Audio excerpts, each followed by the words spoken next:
Assalamu alaikum student. Welcome to our YouTube channel. I hope that you all will be fine and will enjoy your life. It is request to all of you that please subscribe this channel for the further videos. It is our lecture number 4 for the chemistry FSC chemistry part 2. We are discussing the chapter number 9 aromatic hydrocarbons, and now I am going to start our lecture. The topic of our lecture is reactions of benzene. इससे पहले हमने देखा कि benzene, इसका structures की preparation. अब हम आते हैं इसके रिएक्शंस की तरफ। रिएक्शंस ऑफ बेंजीन में सबसे पहले हम देखेंगे इसका general pattern of reactivity of benzene towards electrophile. Benzene का जो जनरल पैटर्न है वो इलेक्ट्रोफाइल की तरफ कितना रिएक्टिव है। The highly stable delocalised electrons of benzene are rings are not readily available for the nucleophilic attack like electrons of alkenes। Benzene का जो डीलोकलाइज स्ट्रक्चर्स है वो इलेक्ट्रोफाइल के लिए रेडली अवेलेबल नहीं होता, जैसे कि अल्कीन्स के इलेक्ट्रॉन्स अवेलेबल होते हैं इलेक्ट्रोफाइल के लिए, लेकिन बेंजीन का जो स्ट्रक्चर है वो इलेक्ट्रोफिलिक अटैक के लिए अवेलेबल नहीं होता। Therefore the electrons of benzene ring do not assist in the attack of weak electrophile. इसलिए जो बेंजीन रिंग के जो इलेक्ट्रॉन्स होते हैं वो वीक इलेक्ट्रोफाइल में भी असिस्ट नहीं कर सकते। It means that more powerful electrophile required to penetrate and break the continuous sheet of the electrons cloud in the benzene. इसका मतलब ये हुआ कि इलेक्ट्रॉन शीट के क्लाउड्स की स्ट्रॉन्ग शीट को पेनिट्रेट करने के लिए, उसको तोड़ने के लिए हमें एक स्ट्रॉन्ग और पावरफुल इलेक्ट्रोफाइल की ज़रूरत पड़ती है, क्योंकि इससे न्यूक्लियोफाइल का अटैक तो बिल्कुल भी नहीं होता और वीक इलेक्ट्रोफाइल भी इस पर अटैक नहीं कर सकते। इसलिए हमें इनको इसकी इलेक्ट्रॉन की शीट को ब्रेक करने के लिए, इसको पेनिट्रेट करने के लिए हमें एक स्ट्रॉन्ग इलेक्ट्रोफाइल की ज़रूरत होती है, जैसे कि substitution of halogen in benzene required iron और corresponding ferric halide as a catalyst.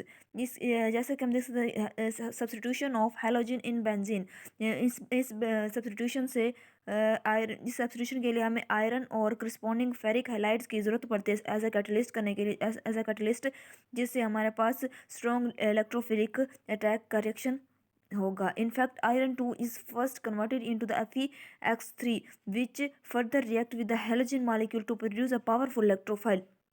इस रिएक्शन के जो कैटलिस्ट हम यूज़ कर रहे हैं फेरिक हैलाइड का, इसमें सबसे पहले आयरन जो है ना कन्वर्ट होगी Fe(X3) की फॉर्म में, जो कि फर्दर हैलोजन के साथ रिएक्ट करके एक पावरफुल इलेक्ट्रोफाइल बना देगी। जैसा कि आप ऊपर इस रिएक्शंस को देख सकते हैं कि आयरन का जो एलिमेंट है वो रिएक्ट कर रहा है एक्स के साथ। X mean halogen family, halogen में से फ्लोरीन, क्लोरीन, बोरोमीन, आयोडीन कुछ भी हो सकता है, उनसे रिएक्ट करके हमें क्या दे रही है 2Fe(X3). उसके बाद ये 2Fe(X3) जो हमारे पास प्रोडक्ट ऑब्टेन हुआ उसको हम फर्दर रिएक्ट करवाएंगे एक हैलोजन मॉलिक्यूल के साथ, जिससे हमारे पास ऑब्टेन होगा एनाइन आयरन टेट्राफ्लोरेट आइन। उसके बाद तो इसके साथ साथ हमें मिलेगा हैलोजिनियम आइन, जिसमें पॉजिटिव चार्ज होगा। The halogenium ion thus produce attacks as a powerful electrophile on the electrons of benzene ring. यही पॉजिटिवली चार्ज्ड हैलोजोनियम आइन जो है अटैक करेगा एक powerful electrophile electrons of benzene ring के ऊपर। यही फिर बेंजीन रिंग के ऊपर अटैक करेगा। आप यहाँ पे इसके डायग्राम में देख सकते हैं कि बेंजीन के ऊपर अटैक कर रहा है, जिससे हमारे पास बेंजोनियम आइन प्रोड्यूस हो रहा है। ये बेंजोनियम आइन फिर फर्दर टेट्राफ्लोरो हैलोफिरेट आइन के साथ रिएक्ट करके हाइड्रोजन रिमूव होगी, और वही हाइड्रोजन एक हैलोजन के साथ मिलकर HX बना देगी, और Fe(X3) हमारे पास ऑब्टेन होगा, साथ में हमारे पास हमारा प्रोडक्ट ऑब्टेन हो जाएगा। The addition product is not favourable because its function the charge the characteristic stability of benzene is lost. Benzene के रिएक्शन के लिए जो एडिशन प्रोडक्ट है वो बिल्कुल भी फेवरेबल नहीं, क्योंकि इस तरह से इसकी जो कैरेक्टरिस्टिक्स, जिसकी स्टेबल होने की कैरेक्टरिस्टिक्स हैं वो बिल्कुल लॉस्ट हो जाती है। अगर बेंजीन एडिशन रिएक्शन देगा तो इसकी जो फीचर है कि ये बेंजीन स्टेबल है तो वो रॉन्ग हो जाएगी। The only possible product is the substitution product in which the stability of benzene is retained. जो सिर्फ एक ही पॉसिबल प्रोडक्ट इसका हो सकता है वो क्या, सब्सटीट्यूशन प्रोडक्ट, जो कि ये शो करता है कि बेंजीन एक स्टेबल मॉलिक्यूल है। Therefore, the general pattern of the chemical reactivity of benzene towards electrophile can be shown as follows। General pattern हम इसका ऐसे देख सकते हैं कि हम नीचे डायग्राम में इलेक्ट्रोफाइल बेंजीन के साथ रिएक्ट कर रहा है, जिससे हमारे पास बेंजोनियम आइन मिल रहा है। हमें बेंजोनियम आइन देन फर्दर बेस के साथ रिएक्ट करके हमें प्रोडक्ट ऑब्टेन होगा। अब हम आगे देखते हैं electrophilic substitution reaction, halogenation. The introduction of halogen group in benzene ring is called halogenation.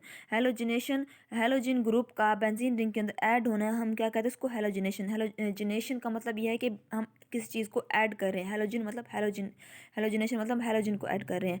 Benzene react with halogen in the presence of a catalyst FeBr3 AlCl3 ETC। Benzene add करेगा, benzene react करेगा halogen के साथ एक खास किस्म के catalyst के presence में। वो कैटलिस्ट कौन कौन से हैं? FeBr3 AlCl3। The chlorination or bromination are normal reactions, but the fluorination is too vigorous to control and the ionization gives poor yield।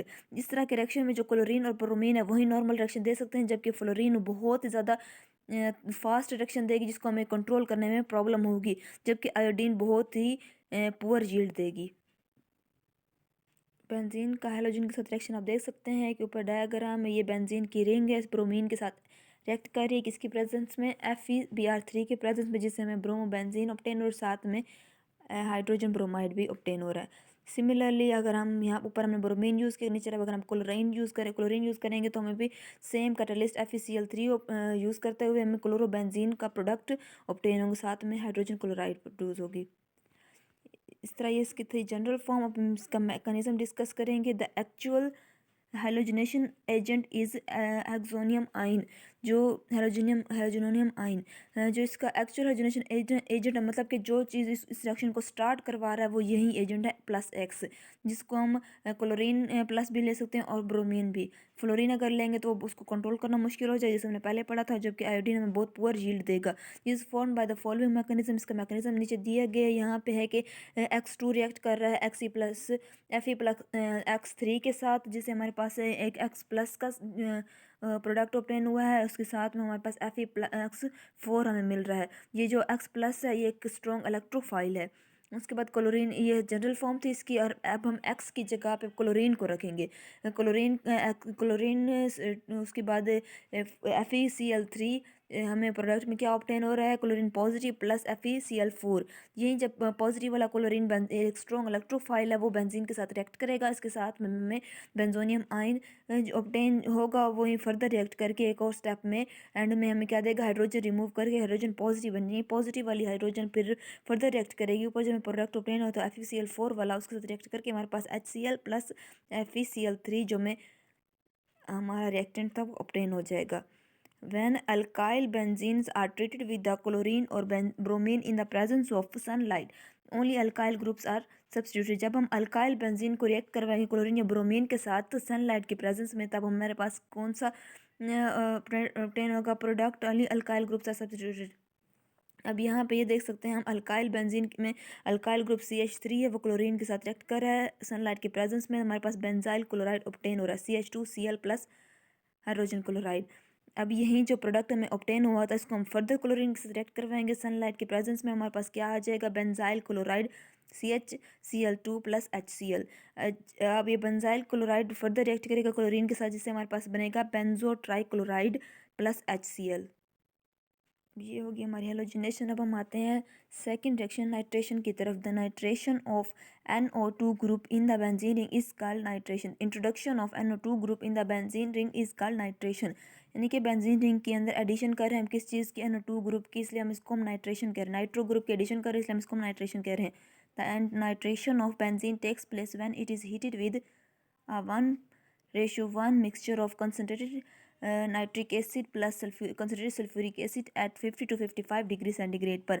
जब हम 50 to 55 डिग्री सेंटीग्रेड पर कंसनट्रेटेड नाइट्रिक एसिड और कंसनट्रेटेड सल्फ्यूरिक एसिड की presence में इनका mixture लेंगे कितना? 1:1 ratio का। अब फिर हम इसको हीट करेंगे इसकी, जिससे हमारे पास बेंजीन में नाइट्रो ग्रुप इंट्रोड्यूस हो जाएगा, जिसको हम कहेंगे बेंजीन की नाइट्रेशन हो चुकी है। Sulphuric acid react with nitric acid in to generate nitronium ion. Sulphuric acid इस तरह नाइट्रिक एसिड के साथ रिएक्ट करेगा, जिससे हमारे पास नाइट्रोनियम आइन ऑब्टेन होगा, जो कि हमारा फर्दर रिएक्शन करवाएगा। अब इससे की जनरल फॉर्म आप फर्स्ट बॉक्स में देख सकते हैं कि बेंजीन रिएक्ट कर रहा है HNO3 के साथ in the presence of H2SO4 at 50 to 55 degree centigrade, जिससे हमारे पास एक नाइट्रोबेंजीन ऑब्टेन हो रहा है, साथ में हमें वाटर मिल रहा है। जबकि हम इसका मैकेनिज्म डिस्कस करेंगे तो हम लेंगे सबसे पहले एक concentrate nitric acid plus concentrated sulphuric acid को हीट करेंगे 50 to 55 डिग्री सेंटीग्रेड पर, जिससे हमारे पास क्या होगा, नाइट्रोनियम आयन ऑब्टेन होगा, साथ में हमारे पास HSO4 negative plus water obtain होगा। जब ये नाइट्रोनियम आयन एक स्ट्रॉन्ग न्यूक्लियोफाइल है और फर्दर बेंजीन से रिएक्ट करेगा एट 350 डिग्री सेंटीग्रेड पर, ये बहुत स्लो प्रोसेस होगा और इरिवर्सिबल भी है ये।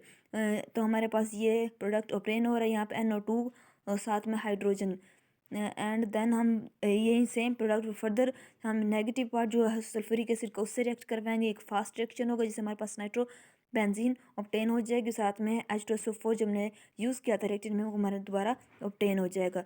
अब हम आते हैं अपने थर्ड मेथड के साथ sulphonation. The introduction of sulfonic group in the benzene is called sulfonation। इसमें हम बेंजीन रिंग में कौन सा ग्रुप एडिशन करवा रहे हैं, इंट्रोड्यूस करवा रहे हैं, सल्फोनिक ग्रुप को, सल्फोनिक एसिड ग्रुप को इंट्रोड्यूस करवा रहे हैं, इसको हमें उसको क्या कर रहे हैं, सल्फोनेशन हो रही है। When benzene is treated with the forming H2SO4 और concentrated H2SO4 it's yield benzene sulphuric acid. जब बेंजीन को हम फॉर्मिंग सल्फ्यूरिक एसिड या कंसनट्रेटेड सल्फ्यूरिक एसिड के साथ रिएक्ट करवाएंगे तो हमारे पास क्या ऑब्टेन होगा, हमें बेंजीन सल्फोनिक एसिड में ऑब्टेन होगा। आप नीचे टेबल में देख सकते हैं कि बेंजीन रिएक्ट कर रहा है H2SO4 के साथ एट 80 डिग्री सेंटीग्रेड, तब हमें जाके क्या ऑब्टेन हो रहा है, benzene sulphonic acid. And then benzene react कर रहा है SO3 के साथ H2SO4 की प्रेजेंस में एट 25 डिग्री सेंटीग्रेड पर, तो भी हमें सल्फोनिक एसिड ऑब्टेन हो रहा है। इसके दो मैसेज हैं, जबकि टेम्परेचर इनका डिफरेंस है और इनके आपस में जो रिएक्टेंट है, एक में हम कंसनट्रेटेड सल्फ्यूरिक एसिड इस्तेमाल कर रहे हैं और एक में हम फॉर्मिंग सल्फ्यूरिक एसिड, जिसे मैं SO3 की फॉर्म में भी यूज़ कर सकते हैं। When the sulphuric acid alone is used the actual electrophile in this section is SO3। जब हम sulphuric acid only sulphuric acid use करेंगे तब हमारे पास इलेक्ट्रोफाइल क्या ऑब्टेन होगा, हमें SO3 की फॉर्म में ऑब्टेन होगा। आप यहाँ बॉक्स में इनके रिएक्शंस देख सकते हैं। सल्फ्यूरिक एसिड के साथ रिएक्ट करके हमें क्या दे रहा है, H3O positive plus SO3 plus SO4 negative sign. जो SO3 हम इसको यूज़ करते हुए हम बेंजीन के साथ अटैक कराएंगे, बेंजीन अटैक करने से हमें जो प्रोडक्ट मिलेगा वो HS डबल बॉन्ड O ऊपर की तरफ और डबल बॉन्ड O नीचे की तरफ, उस साइड पे O, साथ में इसके ऊपर नेगेटिव चार्ज, ताकि इसकी वैलेंसी पूरी हो जाए। अब वही जो प्रोडक्ट हमें ऑब्टेन हुआ है वो उसको हम फर्दर रिएक्ट करवाएंगे, उसमें रिप्लेसमेंट होगी। जो हाइड्रोजन तो उसके ऊपर मौजूद था वो रिप्लेस हो जाएगा किसके साथ, HSO4 नेगेटिव के साथ रिप्लेस हो जाएगा, जिसके बाद हमारे पास जो प्रोडक्ट ऑब्टेन है उसमें हाइड्रोजन मौजूद नहीं होगी, वो रिएक्ट कर चुकी है HSO4 के साथ, जिससे क्या बन गया हमारे पास H2SO4 बन गया है। वहीं फर्दर जो प्रोडक्ट हम उसको रिएक्ट करवाएंगे H3O हाइड्रोनियम आयन के साथ, जिससे हमारे पास ऑब्टेन जो प्रोडक्ट होगा वो benzene sulphonic acid plus water. अब हम आते हैं अपने फोर्थ प्रोडक्ट की तरफ, फोर्थ रिएक्शन की तरफ, फ्रीडल क्राफ्ट रिएक्शन। ये बहुत इंपॉर्टेंट रिएक्शन है, आप देख सकते हैं इसमें द अल्काइलेशन और acylation of benzenes are called Friedel Craft reaction. Alkylation and acylation of benzene are called Friedel Craft reactions. Friedel Craft reactions को दो कैटेगरीज में डिवाइड भी कर सकते हैं, इनको कह सकते हैं इनके दो टाइप्स भी है, तो इनको दो तरह से हम रिएक्ट करवा सकते हैं। इसमें पहला ये अल्काइलेशन है, the introduction of an alkyl group in the benzene ring in the presence of an alkyl halide और catalyst AlCl3 is called Friedel Crafts alkylation. Alkylation में हम ये जो कैटलिस्ट यूज़ कर रहे हैं हम वो हमारे पास AlCl3, इसमें जो बेंजीन करेंगे हमारे पास वो रिएक्ट करेगा अल्काइल हैलाइड के साथ in the presence of AlCl3, plus हमें जो प्रोडक्ट ऑब्टेन होगा वो हमारे पास अल्काइल हैलाइड ऑब्टेन हो जाएगा बेंजीन के साथ अल्काइल ग्रुप अटैच। उसके बाद इसका जो मैकेनिज्म है वो है कि अल्काइल हैलाइड रिएक्ट करेगा AlCl3 जो हमारे पास कैटलिस्ट है उसके साथ, जिससे हमारे पास क्या ऑब्टेन होगा, AlCl4 negative plus R positive carbocation.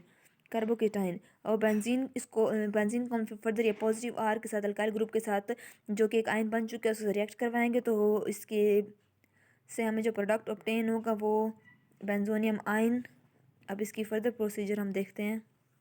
ये जो प्रोडक्ट में ऑब्टेन हुआ है वो दोबारा हमारे AlCl4 नेगेटिव के साथ रिएक्ट करके हमें जो प्रोडक्ट मिल गया अल्काइल बेंजीन हमें मिल रहा है, साथ में हमें HCl मिल रहा है और प्लस AlCl3 हमें ऑब्टेन हो रहा है। ये एक जनरल मैकेनिज्म था, हम इसकी एग्जांपल भी ले सकते हैं कि बेंजीन रिएक्ट कर रही है CH3Cl के साथ, हमारे पास प्रोडक्ट टोलिन ऑब्टेन हो रहा है, प्लस उनके साथ हाइड्रोक्लोरिक एसिड ऑब्टेन हो रहा है। अब हम देखते हैं acylation, the introduction of an acyl group. Acyl group क्या है, हमारे पास RC डबल बॉन्ड ऊपर की तरफ। अल्काइल और असाइल में फ़र्क है, अल्काइल में हमने क्या यूज़ किया था, अल्काइल ग्रुप, जबकि असाइलेशन में हम असाइल ग्रुप इस्तेमाल कर रहे हैं, RC डबल बॉन्ड ऊपर की तरफ। इन the benzene ring in the presence of an alkyl halide and a catalyst AlCl3 is called Friedel-Crafts acylation। इसमें हम देखते हैं कि RCl acyl group acyl chloride react करेगा AlCl3 के साथ, तो हमारे पास प्रोडक्ट जो है कि असाइल के ऊपर पॉजिटिव चार्ज हो जाएगा एंड प्लस AlCl4 नेगेटिव वाला हमें ऑब्टेन होगा। ये पॉजिटिव चार्ज वाला जो एक स्ट्रॉन्ग इलेक्ट्रोफाइल है वो बेंजीन की तरफ अटैक करेगा, इससे हमें प्रोडक्ट यहाँ पे आप देख सकते हैं मिल रहा है कि H ऊपर की तरफ है एंड C डबल बॉन्ड, इसको हम नीचे की तरफ भी कर सकते हैं, कोई मसला नहीं, इसको स्पेसिफाई नहीं होता। एंड देन जो प्रोडक्ट हमें ऑब्टेन हो रहा है हम उसको फर्दर रिएक्ट करा रहे हैं AlCl4 नेगेटिव के साथ, जिससे हमें मिल रहा है असाइल बेंजीन हमारे पास ऑब्टेन हो रही है, साथ में हमें हाइड्रोक्लोरिक एसिड और AlCl3 ऑब्टेन हो रहा है, एल्यूमिनियम ट्राइक्लोराइड। अब हम इसकी जनरल फॉर्म तो देख चुके हैं, इसका मैकेनिज्म भी देख चुके हैं। अब हम देखते हैं कि एग्जांपल लेके बेंजीन को हम असाइल ग्रुप के साथ रिएक्ट करें असाइल क्लोराइड के साथ, तो हम इन द प्रेजेंस ऑफ AlCl3 हमारे पास क्या होगी, एसीटोफिनोल ऑब्टेन होगी, plus HCl hydrochloric acid obtain हो रहा है। अब हम इनके reactions in benzene ring is involve in addition reaction. अब इनके हम एडिशन रिएक्शंस को फर्दर मज़ीद नेक्स्ट वीडियो में पढ़ेंगे, तब तक के लिए इतना ही। थैंक यू, अल्लाह हाफिज़।